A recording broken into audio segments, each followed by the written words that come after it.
Assalamualaikum warahmatullahi wabarakatuh. Pada kesempatan ini saya akan membahas tentang pengujian hipotesis dengan chi-square. Nah, distribusi chi-square itu merupakan satu distribusi dengan variabel random continue. Distribusi itu bukan suatu kurva probabilitas tunggal, namun merupakan suatu keluarga dari kurva bermacam-macam distribusi chi-square. Bentuk distribusi chi-square ditentukan oleh derajat bebasnya. Jadi untuk distribusi chi-square dengan derajat bebas V, modus dan puncak kurva akan terletak pada nilai chi-square sama dengan V min 2. Nah, nilai-nilai chi-square itu selalu bertanda positif, karena nilai itu merupakan penjumlahan kuadrat dari variabel normal standar Z. Dengan demikian, distribusi chi-square dimulai dari titik 0 condong ke kanan dan memiliki ekor yang sangat panjang.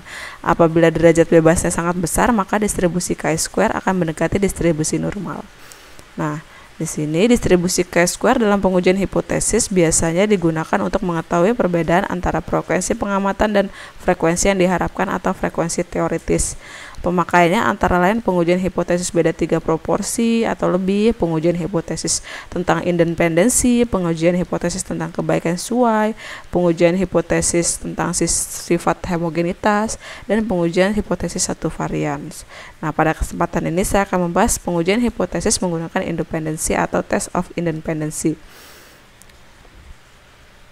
Di sini, pengujian hipotesis independensi merupakan pengujian hipotesis ketidakbergantungan atau kebebasan suatu pengelompokan hasil penelitian dari populasi terhadap kategori populasi lain. Jadi pengujiannya itu menggunakan tabel kontingensi, pengujian kontingensi B kali K, di mana B itu baris dan K itu kolom. Dengan B-nya lebih besar sama dengan 2 dan K-nya lebih besar sama dengan 2.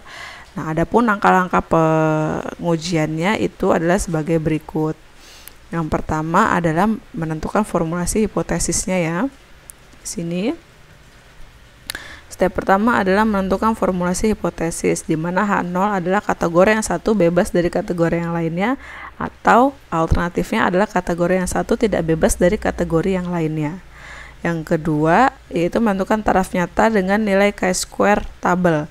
Nah, taraf nyata dan nilai chi-square tabel itu digunakan dengan derajat bebas, yaitu B-1, K-1, di mana chi-square chi-square itu adalah alfa, lalu di sininya derajat bebasnya B-1 dikali K-1. Lalu selanjutnya menentukan kriteria pengujian, yaitu di mana H0 akan diterima kalau chi-square 0-nya itu kurang dari sama dengan chi-square tabel, dan H0-nya ditolak ya. H0-nya ditolak apabila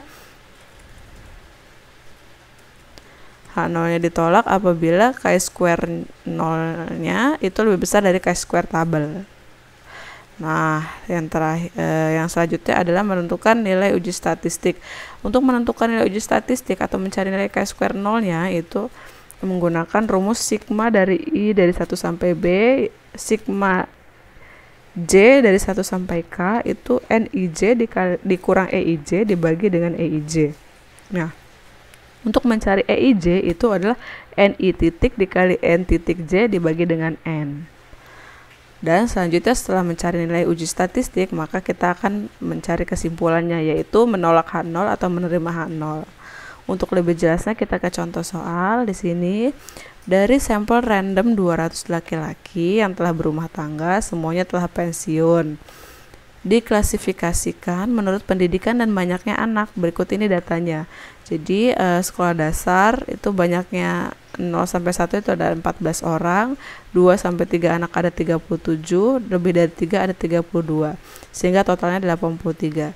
Yang laki-laki yang sudah pensiun dengan pendidikan sekolah menengah itu 0 sampai 1-nya ada 19 orang, 2 sampai 3 anak itu ada 42 orang, lebih dari 3 anak itu 17 orang, dan seterusnya.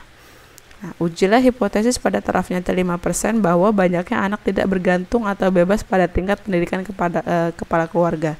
Jadi kita akan mengetahui apakah banyaknya anak itu independensi terhadap tingkat pendidikan si bapaknya atau si tingkat pendidikan kepala keluarganya. Oke, step pertama yaitu adalah formulasi hipotesis.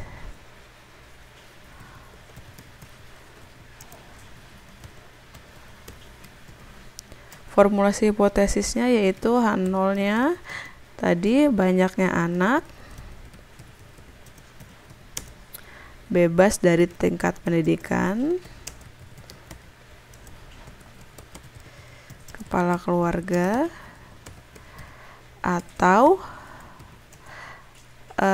hipotesis alternatifnya yaitu banyaknya anak tidak bebas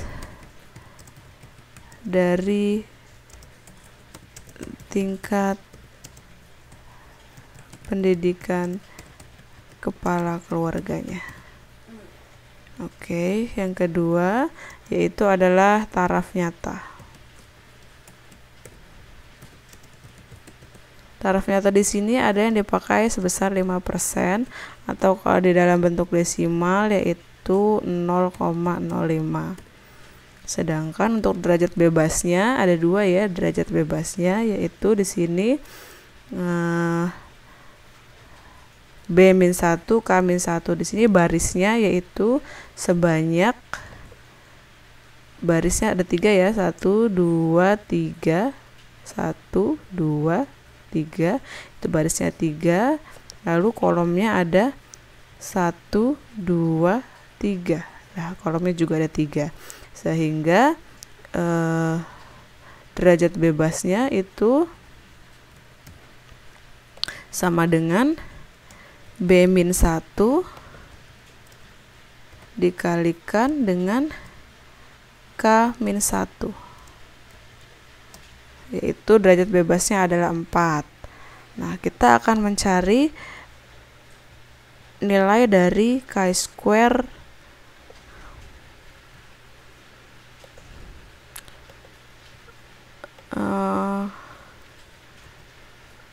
kita akan mencari nilai dari chi-square dengan dengan nilai alfanya 0,05 dan 0,05 dan derajat bebasnya 4.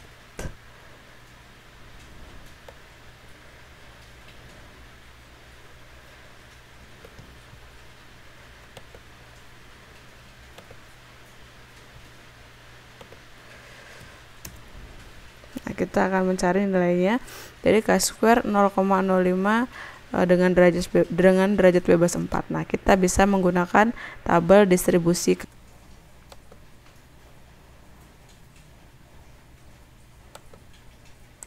Nah, ini adalah tabel dari chi-square-nya ya, atau tabel dari chi kuadratnya. Ini tadi di soal adalah chi-square dengan bidang kanannya 0,05 dengan derajat bebasnya 4. Jadi di sini bidang kanannya 0,05 ya, atau nilai alfanya 0,05, terus derajat bebasnya adalah 4. Jadi yaitu nilainya adalah 9,488. Jadi kita di sini yaitu kita tulis 9,488. Oke, sudah. Lalu step yang ketiga adalah kriteria pengujian.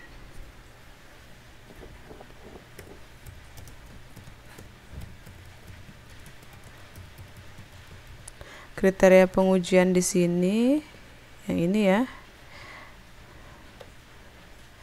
Yang ini saya copy.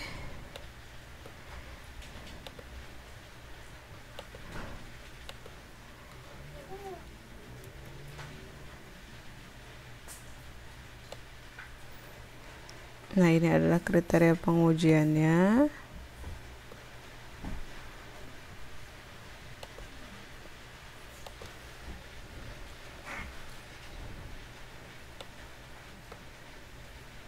Nah, H0 diterima kalau chi-square 0-nya itu lebih kecil atau sama dengan 9,488 dan akan ditolak kalau chi-square 0-nya itu lebih besar dari 9,488. Nah, setelah itu step selanjutnya adalah uji statistik. Di sini yang keempat yaitu adalah uji statistiknya.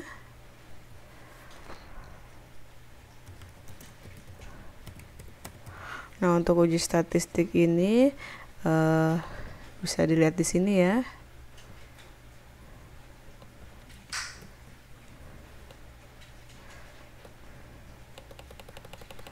Saya akan pindahkan di sini biar lebih mudah. Nah, lihat di sini. Ini untuk uji statistik, ini bisa diketahui terlebih dahulu NIJ dan NIJ-nya ya. Oke, ini saya akan tulis dulu di sini NIJ, terus EIJ ya, berdasarkan rumus ya. Ini rumusnya adalah NIJ, ada EIJ ya. Lalu ada di sini rumusnya NIJ dikurang EIJ. Di sini NIJ dikurangi dengan EIJ. Lalu di sebelah sini NIJ dikurangi EIJ. Oh, ini rumusnya ada yang kurang ya.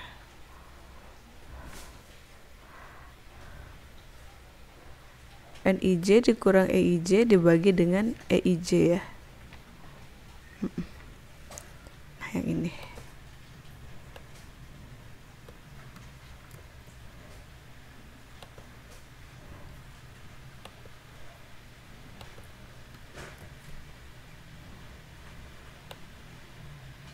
Nah, ini yang ini. Oh iya, di sini ada kurang ya, ini harusnya ada pangkat 2 ya di sini ya. Yang ini. Oke, saya akan edit sebentar.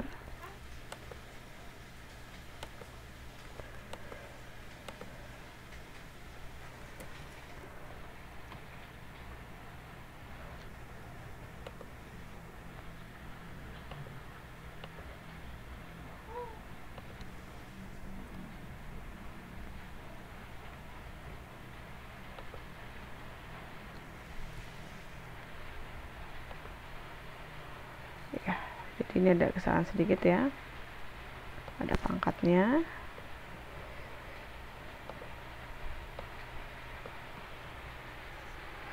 Oke, sudah. Nah, di sini berarti kita akan lihat dulu ya di sini ya. NIJ itu berarti N, ini I itu adalah 1, 2, 3 ya.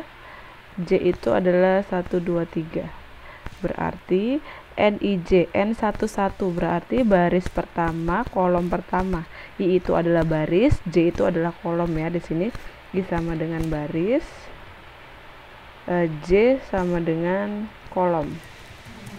Jadi ketika NIJ itu berarti N dari baris pertama, kolom pertama. Ini adalah baris pertama, ini adalah baris pertama, dan ini adalah kolom pertama.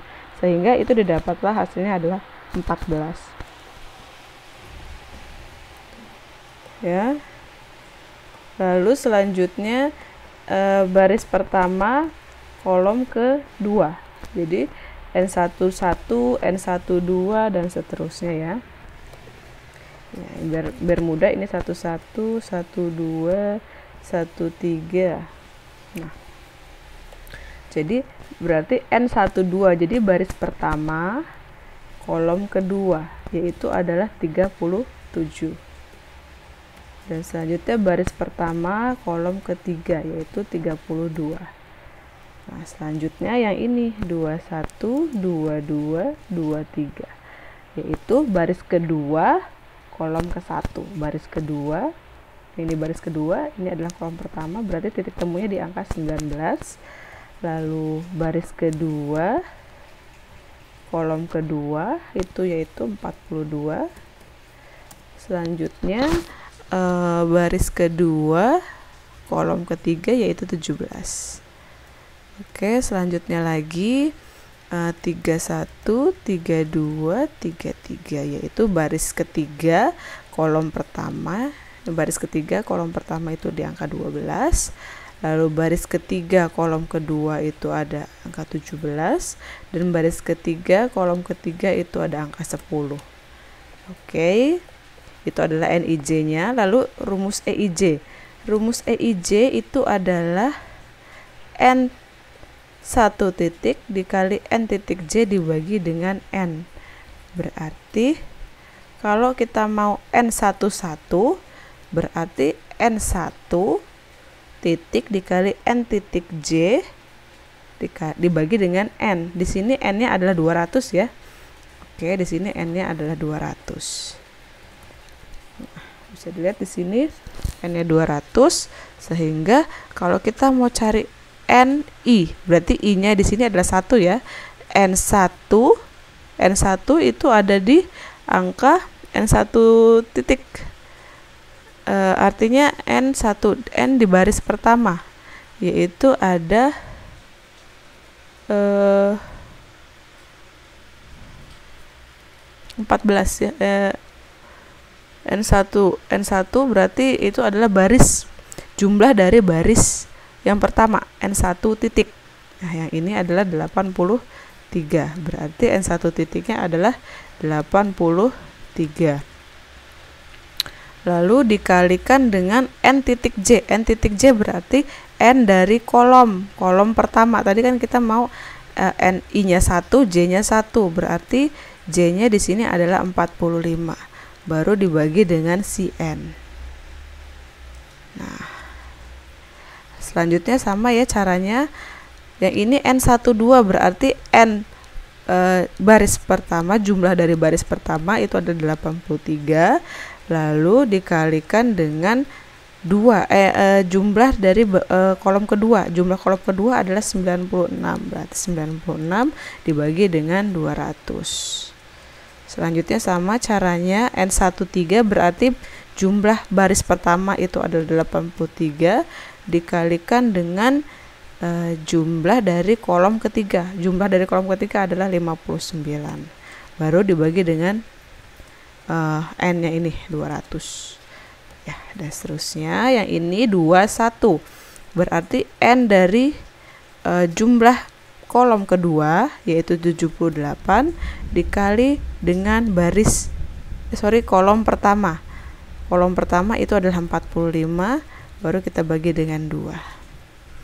Lalu selanjutnya yang ini 22 berarti baris kedua jumlahnya 78 dikali kolom yang kedua yaitu 96 jumlahnya ya, baru dibagi dengan 200. Nah, begitu juga yang ini baris kedua jumlahnya adalah baris kedua jumlahnya 78 dikalikan kolom ketiga. Kolom ketiga itu adalah 59 dibagi dengan 200. Selanjutnya lagi yang ini baris ketiga yaitu 39 dikalikan kolom pertama, yang ini 45 dibagi dengan 200. Yang ini 32 ya, berarti baris ketiga kolom kedua. Baris ketiga 39 dikalikan dengan kolom kedua. Yang ini yaitu 96 ya, dibagi 200. Nah, terus yang ini 33 berarti baris ketiga dikalikan kolom ketiga dibagi dengan 200.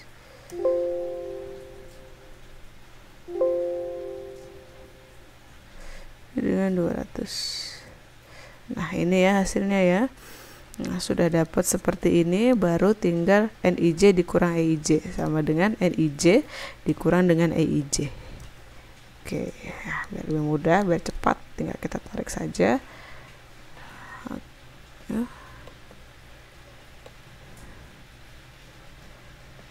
Oh, dia nggak mau ya. Kita tarik.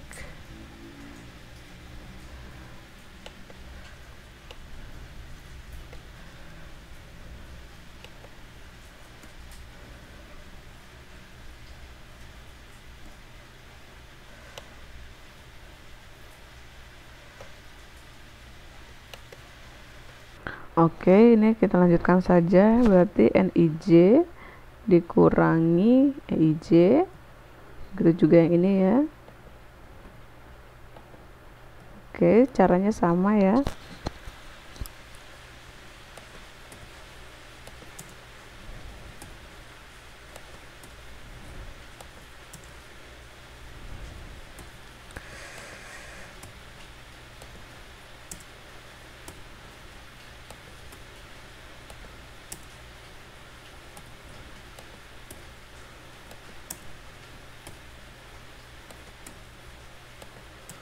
Oke, ini adalah NIJ dikurang EIJ. Nah, selanjutnya kita akan cari NIJ dikurang EIJ, kita pangkatkan 2, baru dibagi dengan EIJ-nya. Kita bagi dengan EIJ-nya. Oke, ini hasilnya ya. Nggak mau ya, ya udah deh, kita satu-satu aja nggak apa-apa.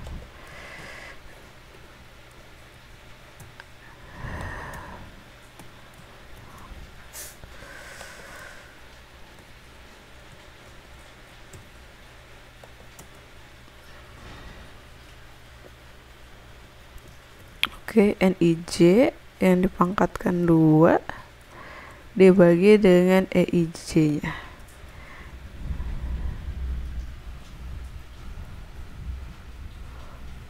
Oh, kok ini?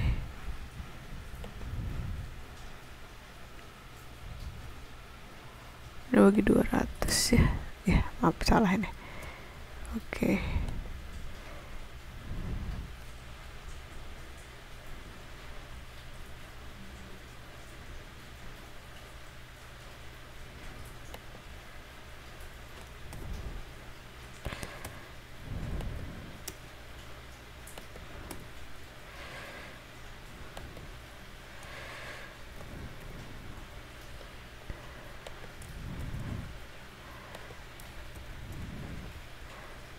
EIJ-nya. Oke. Ini berarti N22 berarti NIJ min EIJ-nya yang ini kita pangkatkan 2 lalu dibagi dengan EIJ-nya. Nah ya, selanjutnya lagi sama dengan yang ini dipangkatkan 2 lalu dibagi dengan EIJ-nya. Oke. Sama halnya untuk yang ke bawahnya. Caranya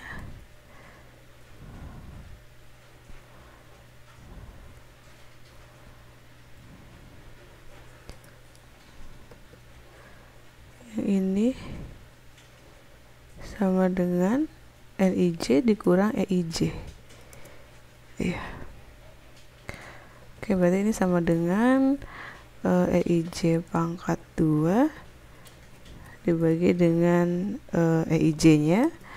Selanjutnya yang ini kita pangkatkan 2 lalu dibagi dengan EIJ-nya. Oke, sudah, berarti tinggal kita jumlahkan, yaitu di sini jumlahnya adalah sama dengan sum dari yang ini ya, dari sini ke sini. Oke, lalu kita enter. Hasilnya adalah 7,464.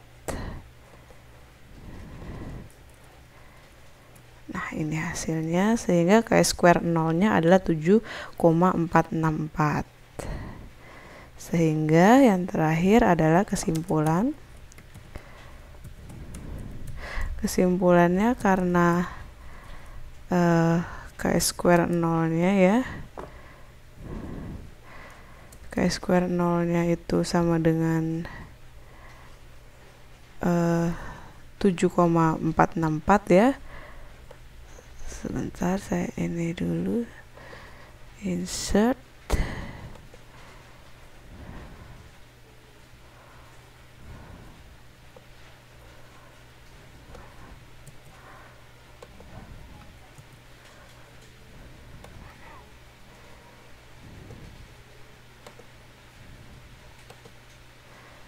Oke.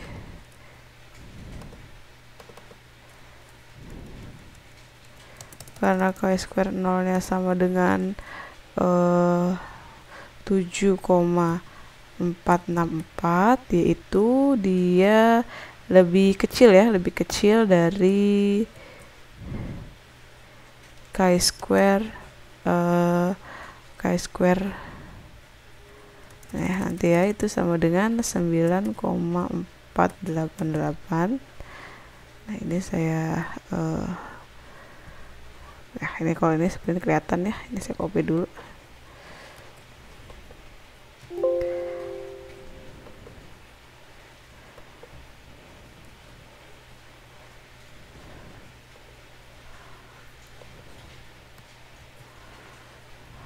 Ya, ini adalah chi-square 0,05 ya, 0,05 dengan derajat bebasnya 4. Itu adalah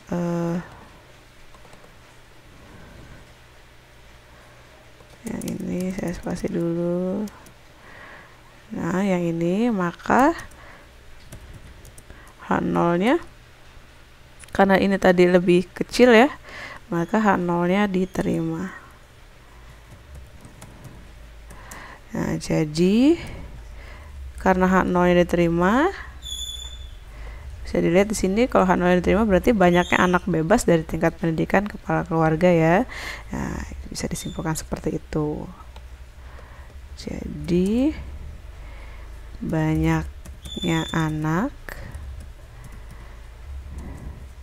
tidak tergantung atau bisa juga bebas dari tingkat pendidikan kepala keluarganya, kepala keluarga. Nah itu ya salah satu contoh pengujian hipotesis independensi. Oke, saya akhiri. Assalamualaikum warahmatullahi wabarakatuh.